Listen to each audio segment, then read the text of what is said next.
Hi, and welcome back to another episode of Leaving a Rich Legacy. I am your host, Jessica Rich, and I am super excited to have my guest, Jernay, here this evening to talk about a topic that I think is very important, and sometimes we don't realize how it could affect us. As you all know, this podcast is a love letter to my younger self. It's an opportunity to shed light on various topics that I really wish I would have had a conversation with someone as a kid, as a teenager, in my 20s, and even my early 30s. So I am super excited to have you here this evening, Jernay, and I can't wait for you to share all your wisdom about our topic. So, can you start off by telling us who is Jernay? Tell us a little bit about yourself. Yes, it would be my pleasure. Hello, everyone. And thank you again, Jessica, for having me. I was super excited when we had our meetup call, and I was like, yay, this is going to be so good. But a little bit about me. I am a wife, mother, and friend. I married my high school sweetheart, and we have a 7-year-old daughter and a 10-year-old grumpy furry child. I did some time in education, so I served my time at school. I got my bachelor's in psychology and I got my master's in business. And I try to keep my days pretty varied. So on Saturdays, I do fitness classes. I do majorette dance fitness because it's my favorite genre of dance. And I'm like, no one's doing that around here where I live in Dallas. So I started doing a class in Plano. I'm also very active in the community. Being a networking strategist requires you to be connected and to be plugged in. So you probably either see me on Instagram if you live in the DFW, or you've seen me at a bunch of these little events because I be outside, I stay outside. And then what's funny, not funny, but I guess a fun fact about me is that last year I started competing in beauty pageants. There's a long story there, but it has completely changed my life. And if you have another day to talk about that, we can dive into that. But those are some quick facts about me. One thing that I love that you shared about yourself is more than just like what you do as far as like career wise, because there's so much more to you, to us, to be able to tie yourself to all those different things, like the majorette classes, which I need to check out since I'm close to you.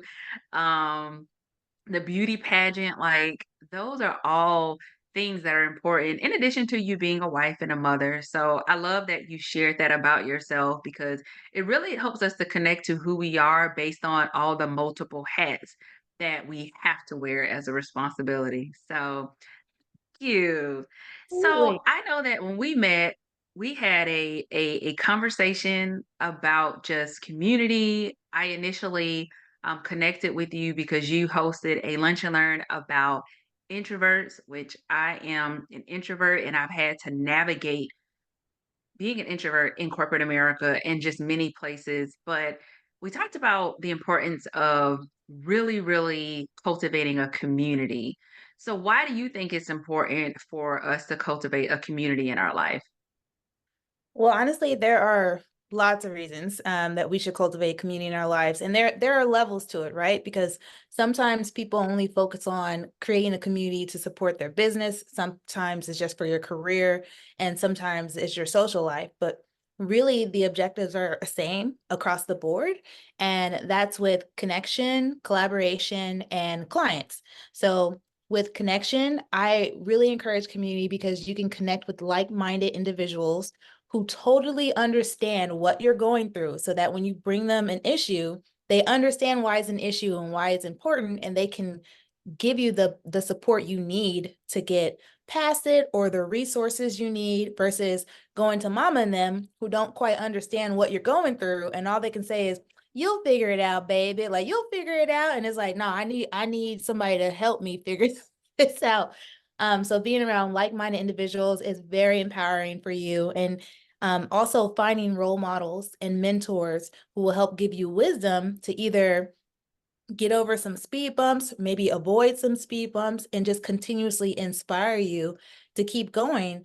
And these don't have to be people who are like millionaires. It's great if you have access to one, but these can be people who are just a few steps ahead of you. And that could be just the little push you need to keep going, because a lot of times success will happen. Actually, most times, success will happen if you don't quit. And so having that encouragement, having that support will help you just keep going so you can refine yourself, so you can finally learn the lesson, because sometimes we have to learn lessons over and over again. And then, of course, when people are supporting you, they're saying, hey, yeah, I know Jessica, she's looking for guests who do this. I think you guys should connect. I'm sending you connections that will add value to your platform. I'm sending you connections that might lead you to more clients. And so I'm supporting your business in that way, and then it's a mutual, beneficial relationship. So there's tons of reasons that we should be cultivating community, and those are just a few. Love that you hit on that. It's levels to it, right? It could be for your business specifically. It could be career related. It could be, you just for your social life. There's a number of different things that we should take into consideration. And I think if we did, it probably would allow us to have a more open mindset about it versus putting it all in one bucket. Absolutely. So I when think you most people put it in the clients bucket, unfortunately. They're just like, I just need referrals. And I'm like, you need a lot more. You need a lot more than that. So let me ask you this, and we kind of had opportunity to talk about it when we connected, but how do you think your childhood has led to you to where you are today? Just your experiences, how it affected you to, connect with others. What type of impact did that have? Ooh, um, I would say it had a diverse impact on what where I am today. Some of it was negative. My parents are baby boomers, and obviously they're Black. Well, not obviously, I wasn't adopted, but my parents are Black baby boomers, and they both were raised kind of in the South.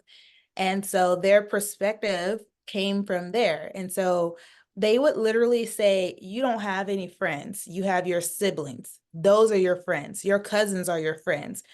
Basically, they drilled that you couldn't trust anybody but your family, because that was their reality. And so it made it really difficult, because I would want to have friendships, but my parents didn't support those activities that will allow me to be social. So they weren't taking me to school events. They weren't encouraging like people to come over. They weren't letting me going anywhere. I couldn't go to anybody's house. And they wouldn't like even take us to like birthday parties or anything, because that's literally what their mindset was. So I developed my social skills later in life, and it was terrifying and exciting, but very scary, because I didn't know, what was commonplace.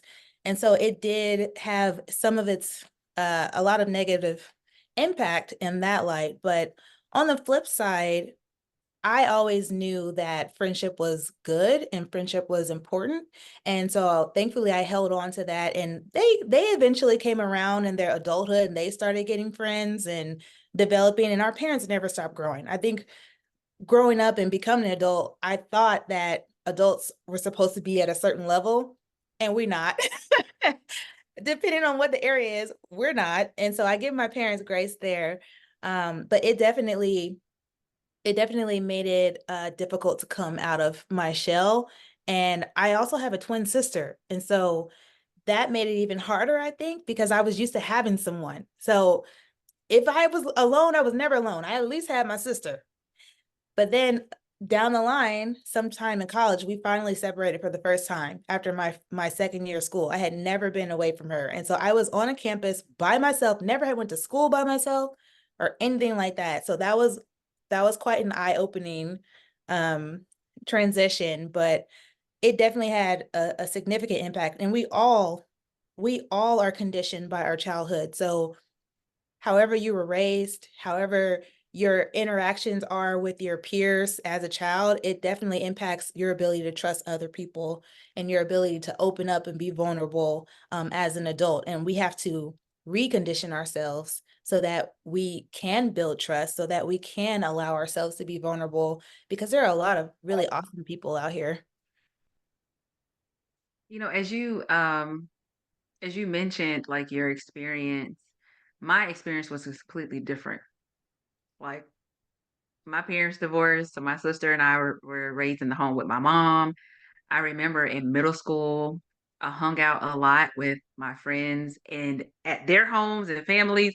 To your point, you know, and some of the things that we see now, like thank God it did not go in the wrong direction. But I had that freedom to connect so much with my peers. So thinking about your experience and even what I'm sharing, and you're a mother now, why is it so important for you to create that space for your daughter to be able to connect with her peers in whatever capacity you're comfortable with? That's a really good question. One, I want her to be able to hold her own. Because when you're social, you learn social patterns and you can recognize red flags. And those are things that just come through experience. And it's great to experience them when it's kitty problems before you get these adulting problems on your plate. And so I want her to learn how to advocate for herself, saying, even just saying, I don't like that is really difficult for some people. And I don't ever want my daughter to be in a situation where she can't feel like she says, I'm not comfortable with that. And so she allows something to be happening to her that she does not desire. And so I want her to learn those skills. I want her to learn how to leverage her relationships to help meet her own goals. So, in the workplace, especially in the corporate workplace, it's about who you know. And you wonder, like, how did they get that job? Like, are you kidding me? They're barely even qualified or they're not qualified. It's because they know someone or someone knew them and they made it happen. They were going to move heaven and earth to make it happen based on that relationship. And it's a very powerful corporate skill that a lot of people don't know how to leverage. They just go to work, they do their job and they go home and then they wonder why they never get any recognition or whatever, whatever. A big significant piece of that is the network that they keep. I also want her to find her community so she can feel accepted. We all want to feel accepted. We all want to feel like we belong somewhere. And I want her to find healthy circles to belong to, because sometimes when we're not able to do that, we will latch on to whatever's nearby because that's all we have. And then that's where the negative influences start. And so I want her to be able to grow and learn who she is and find other people who are celebrating that instead of saying, oh, that's you're too much of a nerd or you're too much of this or you're too much of that. There's a group for everyone. So it's really important that she develop those skills as well. So you mentioned that there's a group for everyone. And I love with, what you desire for her in the skills that you want her to have to be advocate for herself while she's interacting with her peers. And I definitely think our parents, have a influence that, but then also creating that space where she can find her community and other children that she likes to be around. But what about those adults that are looking for a community? So what I mean by that is I've heard a lot of people say, "Hey, at this age, um, I'm too old to make new friends or build new connections." So what are your thoughts on that perspective that we get to a certain age where we can't build new relationships with others?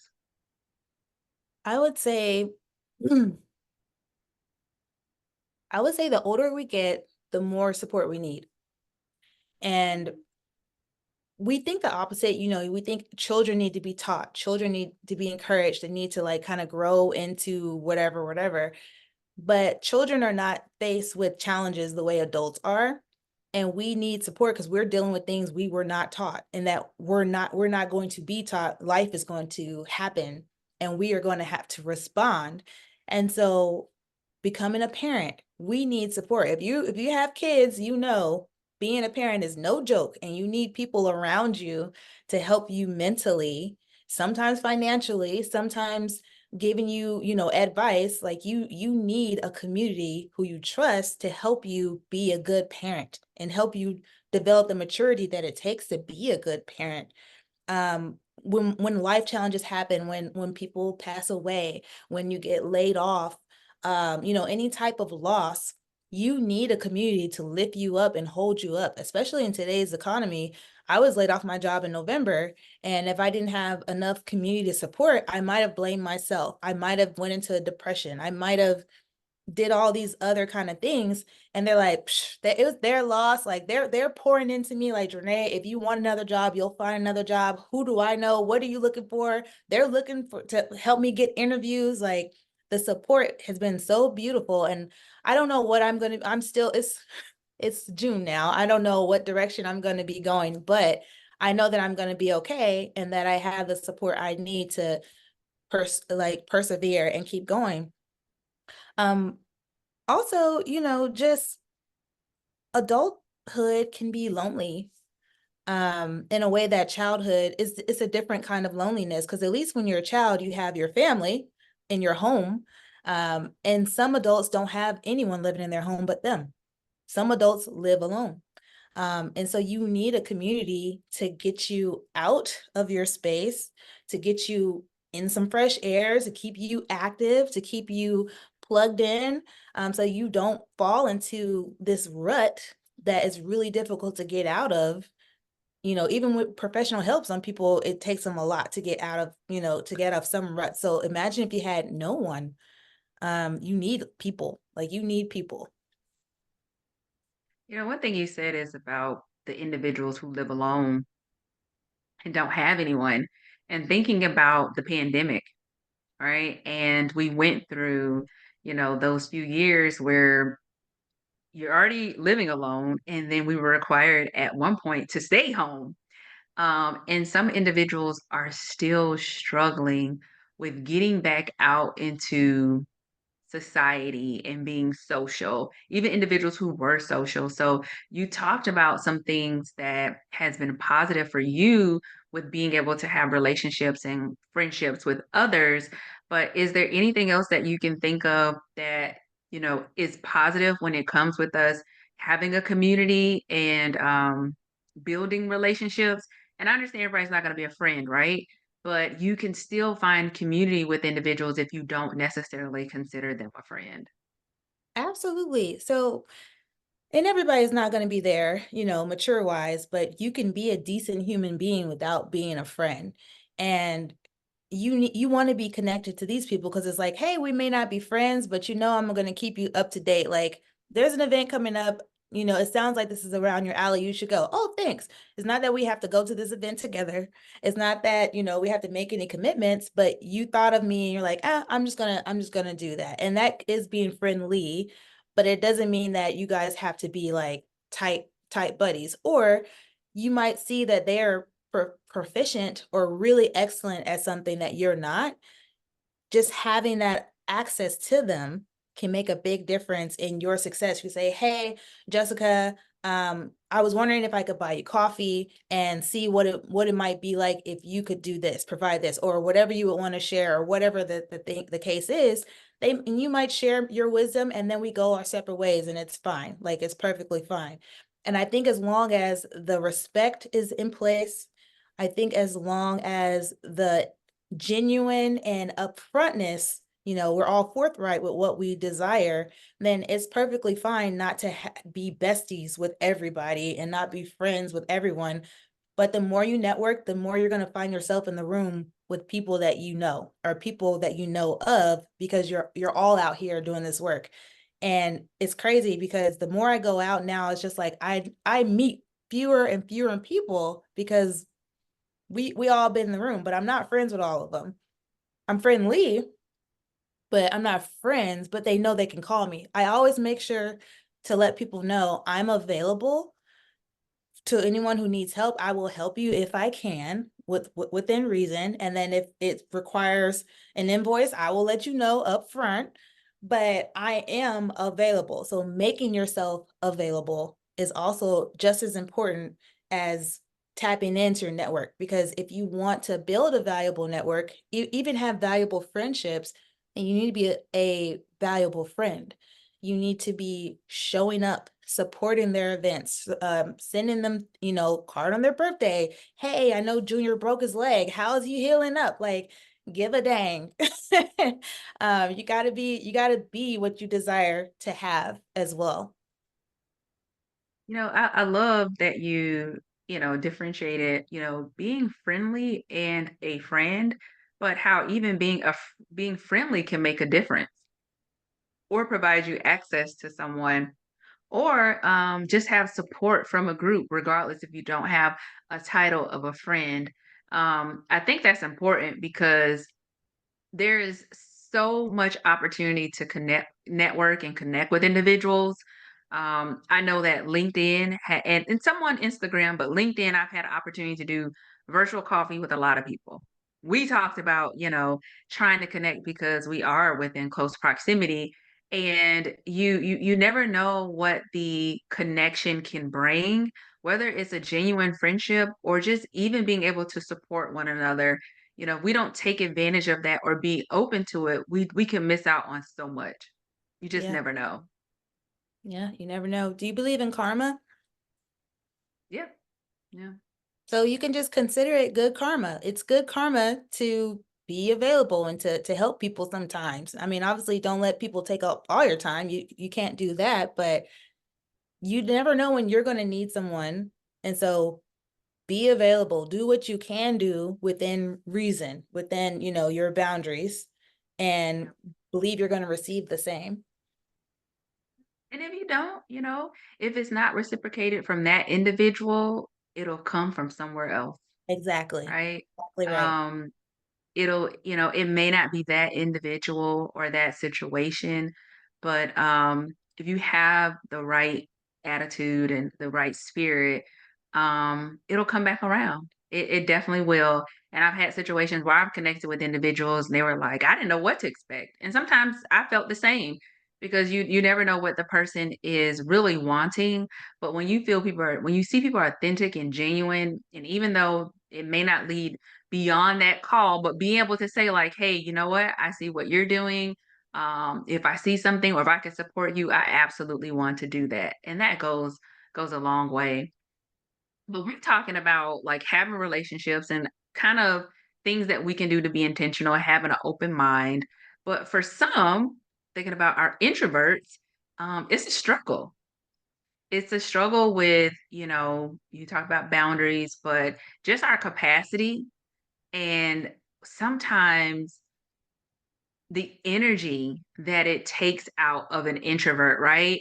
To be able to open up to other people. And sometimes it can create anxiety. There's just so many things. And I know you have the experience because you work with introverts and you create strategies. So what are some strategies for the introverts to be able to be open and start networking? I love this question. I love when I get asked this question. So if you're listening, get your pen and paper out, okay, and take notes. And I'm going to try not to talk my head off about each of these because we can go on and on. So the first thing I would say is raise your energy beforehand. This is something that everyone and all of these, all of these are good for no matter what kind of vert you are, but especially introverts, you need to raise your energy beforehand so that you have more capacity going into the room. And so what I mean by that is do things that lift you up and make you literally feel good. So if that's taking a walk, if that's listening to a certain playlist, if that's dancing in the mirror or taking a shower and doing like your full, service, whatever it is, grooming, do that before you walk into the room because you've already raised your own vibration and you're feeling good. So it's going to be a lot easier to talk to people because we project our feelings onto other people just naturally. You can see it in children really, like really easy. If they're sad, they think everybody else is supposed to be sad, or if they're hurting, they think everyone feels their pain, but it's not like that. Or if they're comfortable, they think everyone's comfortable. No, you might be the only one comfortable. Oh, I'm having a great time. Okay, look around. Is everybody else having a good like this is a childhood thing. So it's the same with adults, but it attracts people to you. So the more you have raised your energy and you're feeling good and you had your favorite latte or whatever, and you show up in the room, everybody's gonna be like, she's shining, like she glowing, like, hey girl, how you doing? You're like, oh, I'm fine. You didn't have to approach anybody because you're already at a level where you're just feeling yourself. So whatever that is, do that before the event. Also, set clear goals when you are about to attend. So What am I going in here to do? Who am I going in here to meet? You can set those two goals every time you network. That way, you know when you have had a successful event. A lot of times we walk away and we're like, well, that kind of went whatever it went. Like that was something. And that's because we didn't have a target. We just went in there and like, okay, I'm going to go network, whatever that means. But maybe instead you say, okay, I'm going to go in here and I am going to tell 3 people about my podcast. And so that is your goal. And once you have achieved your goal, you can let yourself off the hook and you can leave. That's another thing, introverts. You don't have to force yourself to stay the whole time. Okay. You don't have to force yourself to talk to people you don't want to talk to.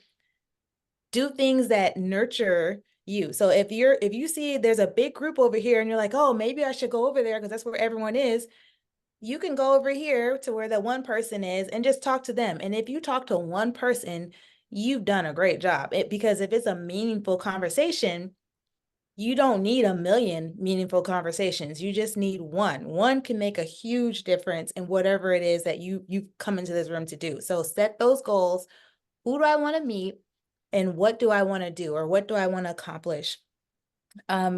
You also want, where's my little note here? Here we go. You want to take breaks, okay? So if things have been going on, you've been in there 45 minutes, 30 minutes, and you're starting to feel anxious, just step outside. Step outside the room, the networking space itself, or go stand by a window, because science shows that when we see nature, even when we look at a picture of nature for at least 2 minutes, it calms down your nervous system dramatically. So go stand by a window or go literally take time away from the crowd for a couple minutes to regroup. Don't do anything while you're out there. Like don't be checking emails, don't be stimulating your mind. Literally just observe what's around you and breathe, and then reconnect. And like I said, if you get to a point, don't force yourself to stay, because then you're going to be even more drained when you leave. And when you do leave, recharge through self-care. So even if you feel good about the event, even if you're like, man, I met so and so and so, so it was actually not that bad. Still follow up with self-care. So that could be a long bath. For me, it's definitely getting in the bathtub and like soaking. We ain't washing. We just laying out, in the tub for a couple hours. We watching Bridgerton, or we listen to the Bridgerton soundtrack, whatever it is that is going to nurture you. You want to do that right after the event, and you want to plan that in your schedule. So if you are like, man, there's an event on Thursday that I really want to go to, and you have other things on your calendar, consider what can be cut, because you need time. You need time to decompress. You have no idea what your experience is going to be on Thursday. You don't know if it's going to be draining. You don't know if it's going to be exciting. So keep your calendar clear after the event so you can take care of yourself. And I think those are really, those are probably the strongest strategies I can give for an introvert. A little ones, if you want like the little fun ones, would be stand near the bar, because other people are nervous just like you. And so they go try to get liquid courage. And the moment they have their cup and they take the first sip, they're telling their brain, okay, I'm ready. And so when they turn around, they have their drink, they are literally ready for someone to approach them, or they're ready to talk. And so that's like the best time to make a connection, is when someone is leaving the bar, or if you're in line to the bar with them, you can be like, are you as nervous as I am? Girl, yes, that's why I need this drink, or whatever it is that they say. Like, that's a really like easy way to get in there. And then using relatable icebreakers. So the one I just gave was an icebreaker. Are you as nervous as I am? It doesn't have to be about anything. It doesn't have to be about the weather. It doesn't have to be about, nothing. It doesn't have to be about anything. Just say something that's real, like, I am so glad I came out, or I hope whatever, whatever, whatever. Just be natural. One, a lot of good tips. Some that I have noted for myself. I love the building your energy up before. Never thought about that. I listen to music, so that could play a part, but like being intentional about it, I would say, is really, really powerful. Even taking breaks. I don't think I've never thought about that, but I know during the workday, I need a break to re-energize. So to think about doing that in a networking event, That's genius. So, those are really good tips, and I think it will help the individual feel more comfortable and relaxed. And what I heard from what you said, the one thing that really stood out is there's no pressure. Like, you can leave if you get your goal of 3, and I feel like for introverts, at least specifically for me, that would make me feel good. Because if I stayed longer, I'd be like, "Oh, yes, like, I did good." So the next event, I feel like I would be even more pumped up. Great tips, great strategies. Thank you. Yeah, awesome. Like, I could tell that you're doing the work, with your clients to tackle that because I'm listening. I'm like, I need to take notes, not only just, in networking or professional environments, but like I could utilize that in social settings too, or even the workplace. So love, love, love, love everything that you shared. So I think about just, you know, parents, and you talked about your daughter and what you're doing. Is there anything else that you think that they can have an impact or influence on for individuals or children who are showing the signs of being an introvert? Right? Like Mm. there's having those characteristics of really not, maybe they're encouraging the child to be social and they're like, I want to stay by myself. There could be a number of things, but if a parent is like, okay, I think my child is an introvert, how can they help them to be able to be open to cultivating a community for themselves? I've never been asked this question, but I appreciate it because the other day I was at an event and it was a mother and daughter working a vendor's booth, and her daughter is 20 years old. And she was like, I try to get her to be more social. I'm telling her she needs to get out there and I want her to open up, and she's so shy, blase, blase. And I'm watching and I'm listening and I'm looking at her daughter, and her daughter's just kind of like, like, and it just feels like all the things she's pointing out to her is looked at as a negative. Like, we don't want to make our children feel like there's anything wrong with them being shy or introverted, because those two are not the same things. Or maybe they aren't social butterflies. There's nothing wrong with not being a social butterfly. And so that's the first thing, is use empowering language and don't ever point out these things as a negative or a deterrence about your child. Yes, you do want them to open up, but what you really want is them to find good people. That's what you really want. Because it's not just about opening up. Because there are some children who are the complete opposite, who will talk to complete strangers and might walk away and get in the white van, because of puppies and candies, because they're just too much out there. So what I would say, the first thing is use empowering language whenever you're talking about and trying to encourage them to be social. And then I would say get creative. So this young lady was really into anime, which I am too. I'm actually into a little bit more than just anime, but she was in an anime or whatever. And she was like, oh yeah, she likes to, just be reading, blase, blase. And I'm thinking to myself, there is a Comic-Con coming to Dallas. Why not take your daughter? Or why not encourage her to go with some people that she met, and maybe, a friendship could be created or solidified there. So getting creative with the environments you're putting your child in based on their interests to help them find their people. So if your child loves to dance, put them in a dance class. Oh wow, now you have other little kids, boot scooting boogie, whatever it is, whatever you're dancing, getting in there. Or if your child is into building, like maybe you put them in STEM camp, or whatever it is, go let your child lead you through their interests, and then you find a community to put them in, because there are other kids who are into the same thing, and it becomes natural. Instead of saying, oh, you need to get out of your shell, no, you just need to find your people, and that will bring you out of your shell, and those skills will develop a lot easier than you trying to force them to be social. And like, what you got going on tonight? You ain't going anywhere again. You need to get out the house. Like, nobody wants to hear all that. I don't want to hear all that. And I can agree. I can agree. And, I know what it's like, not to say my mom did that, but I know what it's like to experience where people want you to be more social or do something. And kind of what I even heard from you, and you tell me if this is your perspective as well. Like, we got to meet kids where they are. the things that we consider to be fun and social and of interest, or what should be of interest of them, may not be necessary, may not necessarily be the case. So if you have a child, probably it's important to learn, right? What are the things that they want to be engaged in and they want to participate in versus throwing out what we assume and then you get the lack of interest. Yes, yes, that's so important because no one wants to be feel like they are forced to change. And again, they don't want to feel like you think there's something wrong with me because then that creates a distance between you and your child. Like mom is always trying to change me. Mom is always trying to force me to put me in these awkward, uncomfortable situations. Like, stop. Like, stop. So you want to be your child's ally, and you're leading them to more of the things that they just naturally enjoy and just making sure there are other people, their age involved. So try that. Let me know what happens. Like I said, I've never had this question, but y'all comment, come back to this episode and tell us what happened.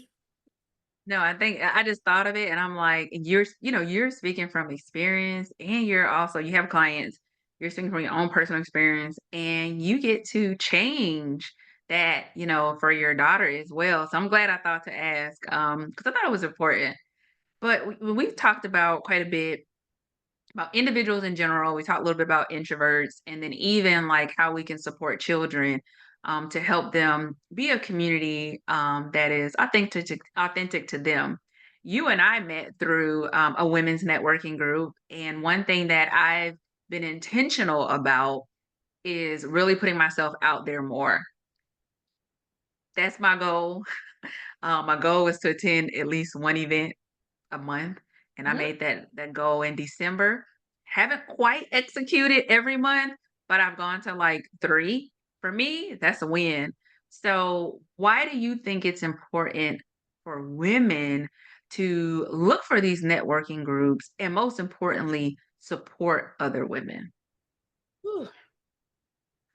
Oof, so many reasons. So my number one reason is the magic that happens when women support women is it's insane. Like we can do so much when we have our people, like our women. It's, I mean, men could be supportive too, but a woman knows what you are going through at a deeper level than a man, and she has empathy in a way that can't be conveyed by any other being other than from a woman.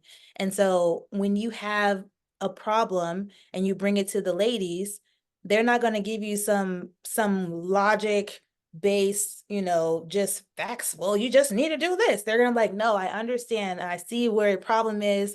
Let's try this, or let's go see if we can find someone. They're not gonna just say, well, I don't know. They're gonna say, well, let me see if so and so knows because she's a mom too, and maybe she has advice, or they're gonna start something new. If it doesn't exist, women will create it. Like women, we will say, there's a need, let me fill it. We do that all the time. We are problem solvers.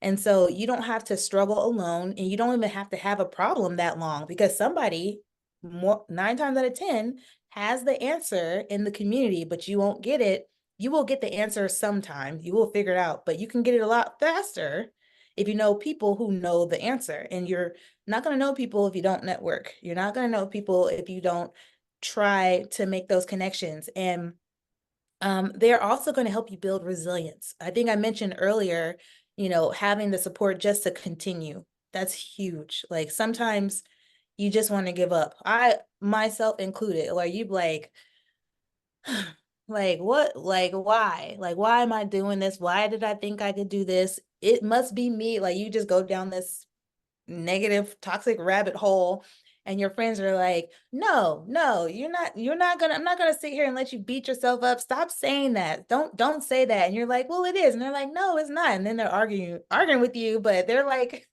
trying to pull you up and try to say, you know what, it is hard. I am going to tell you, yes, it's hard. And you still gotta do it. You still gotta get up, you still gotta try again. Let's do a SWOT analysis. Okay, now that we've learned, let's do this next time. Now go try it again. And then they will literally be with you. So if you need to go talk to someone, women will physically come and be with you. I've done this myself with friends. Like I've told friends like, hey, I'm about to do such and such. And they're like, where are you? I'm coming. And I'm like, whew, thank God. Like, thank God. Not saying that men don't do that, but women, we have a way of committing. We have a way of committing where your goals are just as important to me as my own. Um, it really is magical. Women supporting women is incredible. It's an incredible thing. And together we will all rise, you know, and you've probably heard it, Jessica. You probably heard like the buzz phrase going on. Girls compete, women collaborate, that whole bit that's going around right now online. But it's true. It's true. Like even two women in the same industry can support each other. We're not fighting for clients because the people who want to work with me only want to work with me because of who I am, because we could do the same exact things, but the difference is who I am. And so no matter what I do, I can't take a client who wants to work with you. Like that's ridiculous. It's a waste of my energy and it's not what's best for the client. And so we can send each other clients because we're in the same industry. We know the industry. Like, hey, this is not my strong suit, but Jessica, she's going to take care of you. And Jessica, like, you know what? I think Janae is going to be a better fit for you. Then we're sending each other business. And that is how you do it. That is how you do it. And so it takes a while to get that light bulb, but that's how you do it right there. You embrace people in your same field because you do have things to learn from each other. They're like, why don't anybody know my trade secrets? Okay. Okay, we'll see how far you get alone hoarding your trade secret. Like, good luck. Versus you're working together and you're like, I never thought about that. Now my business is growing because you don't want me to fall off. You don't want my business not to do well, even if we're not in the same, even if we are in the same industry. You don't want my business to fall off because the smaller presence of women in your industry, the more it damages women as a whole. Like we need to be present and we need to be prospering because when we're not prospering, clients will say, oh, well, it's been my experience that women aren't great at that. I literally had a woman told me this when I used to work at I heard my own voice. When I used to work in retail, she asked for technical support. And I said, okay, well, what's going on with your phone? And she said, oh, you're going to help me? And I was like, yeah, I'm going to help you. She was like, well, it's been my experience that women aren't very techy.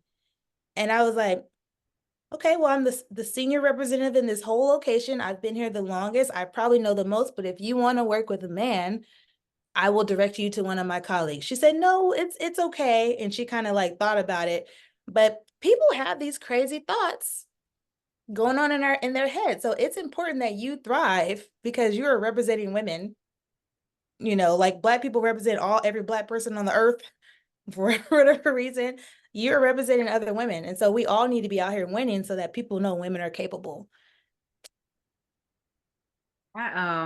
I love you talk about just the collaboration and being willing to identify, you know what, this isn't my area, even though we may be in the same industry. Like I know I'm not as strong in this specific area. Let me see if Grenade is available. Like, you know what? Let me refer you. Introvert. I'm an introvert. And have I actually spoken on, being an introvert? How do you navigate corporate America? Yes. But based on the individual's need, I may identify like, you know what? I think there's a better fit for you to be successful to get what you need. And I do think it's important for us to be able to do that. And even some of the coaches I know, we've done that back and forth. I'm like, you know what? I'm not a good fit for you, but I think this person will be great. And I've had individuals do the same. And although, we want to grow business and we want to, financially profit from it, but being able to say, like, there is somebody else who would be great for you, and supporting that individual to do that, because you will see that return is going to come back around, right? In some way where you will grow. And let me tell you, if you want to monetize it, because I get it, like we all need our coins. You can actually monetize it. You can, because I have a group of friends that we're not in the same industry. I actually don't know a lot of people who do what I do. If I meet them, I'm always excited. But you can say, hey, we can set up a relationship to where whenever I send you someone, you shoot me, 5% or 10% or whatever the percentage is. And they'll be like, I'm cool with that because you brought me a client that I didn't have to find and that you basically sold them on me. And so that's a way you can monetize it. We got each other's back physically and not physically, Lord, financially and emotionally. That's a very powerful relationship right there. And then you're like, I'm hunting for, it's all win. Whether you're my client or Jessica's client, I'm still winning no matter what. Okay, I like the monetizing piece. Let me start asking people for my coin, my percentage. But yes, I've had vice versa. I've had individuals do it, so it's been almost basically a trade off for some. But I think that's a good point for others. Like depending on the relationship, and if both parties are open to it, that's also a great way to monetize it. So this is a lot of great conversation one, which we already knew when we first started. Like this was going to be a good conversation. But one of my favorite questions of the podcast is asking about childhood conversations. So, if you could have a conversation with your younger self, what would you tell her? I wrote some things down. 5 things down. First thing I wrote was it's okay to change your mind. Because I think, well, in my head, it was drilled that when you make a commitment, you can never quit. But we change and we evolve and we come to realization that some of the things we thought we wanted are not what we wanted. And so you want to pursue something new, but you're like, but I already put myself out there as this other thing, or I already started studying this other thing. You can drop it. You could totally drop it and start over, start again, or just start something different. So it is okay to change your mind. Give your relationships your very best, because I think a lot of times we are afraid of being hurt and betrayed and all these things based on what has happened to us. But if you hold back in what is today, you will never know what it could be for you and how it could heal you and what it could what it could become because you're not giving your best and your full self. So let them see you, like let them see who you really are because you might be the one. Like you might be the one, but you sitting up here holding up all these barriers, then you might miss out on something really beautiful. um Advocate for yourself always, just like I said I want it for my daughter. If you don't like it, say you don't like it, no matter who it is. Say you don't like it. You're braiding my hair too tight. I need you to loosen these braids up. Like we girl, but there's so many things we don't advocate for. So advocate for yourself. um I said 5, but I think it's 4. And then the last thing is shine without shame, because it inspires other people to do the same. And so this one is the one of the scariest ones, because when you are just purely you and you are not hiding yourself, it can be nerve-wracking because people might say you're weird or they might say you're too much, or they might say something or you're too extra or whatever. Own it. Like own being too much, own, being a nerd, own whatever it is, because that's who you are and there's nothing wrong with that. And there are thousands, maybe millions of people who will appreciate that about you. And they need to see you because they have been hiding and they have been ashamed of who they are. So when you shine, it inspires them to shine as well. And the light only grows when other people, the more lights you have, the brighter, the world will become. So shine without shame. Like that. Shine without shame. Yes.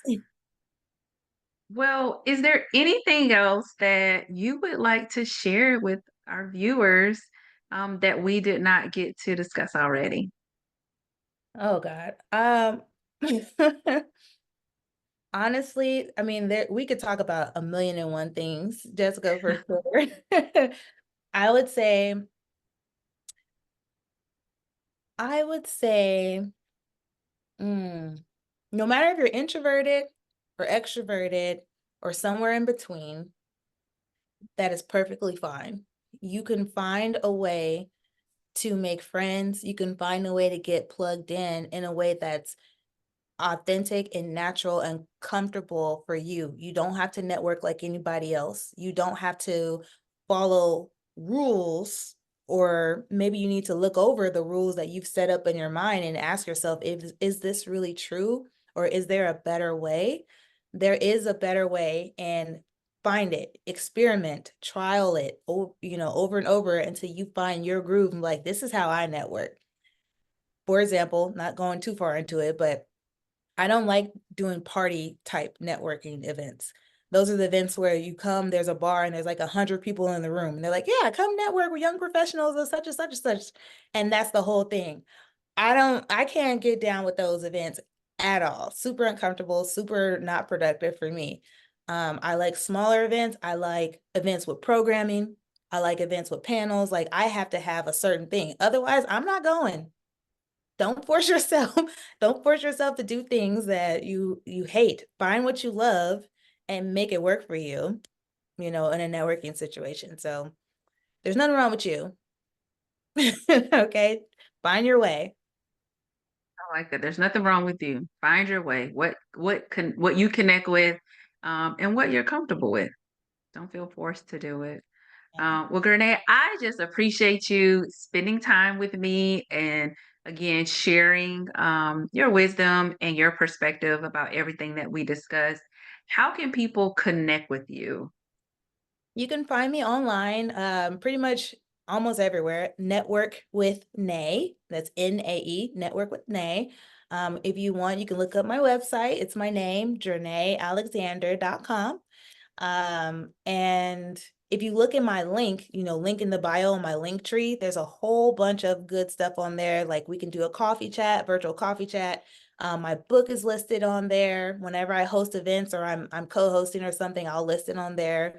And if you look at my stories, I'm always posting like, hey, are you going to this event? Like, come meet me, blase, blase. If you're just looking for events to attend, Jessica, you can look at my stories and be like, I might try that.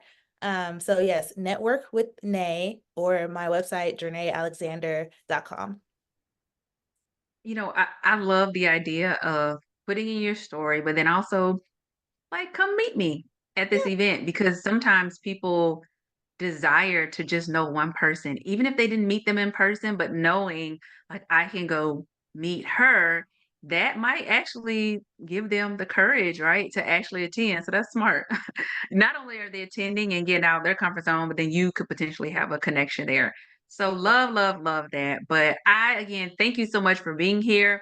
It sounds like we're probably gonna have some future conversations because there was so much we could have unpacked that we did not discuss, but I definitely appreciate you. And I look forward to being able to connect and collaborate with you as well. So thank you so much.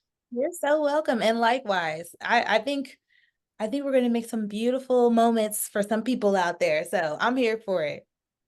All right. Thank you so much. All right. Have a good day.